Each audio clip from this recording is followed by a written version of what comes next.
Even in the world of the supercars, there is no other car maker as unique as Cizeta. Starting in the 1980s, musician Giorgio Moroder, along with Claudio Zampolli, a wealthy exotic car dealer in America, began work on a project that focused on making a never-before-seen supercar.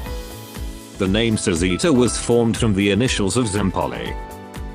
The man slated to design the car was Marcello Gandini, who also penned the Lamborghini Countach and Lancia Stratos. The car drew gasps when it was introduced in 1988.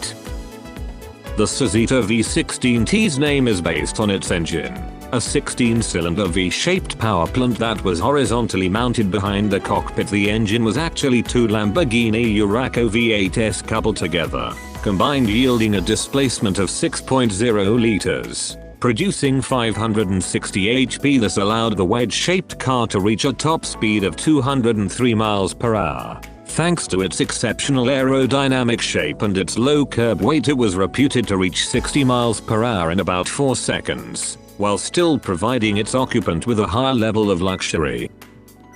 The car didn't fare well at the dealerships, with only a handful of them being sold. Part of the problem was its steep $300,000 price tag. The company closed its doors in 1995, but they still produced the Cizeta on demand.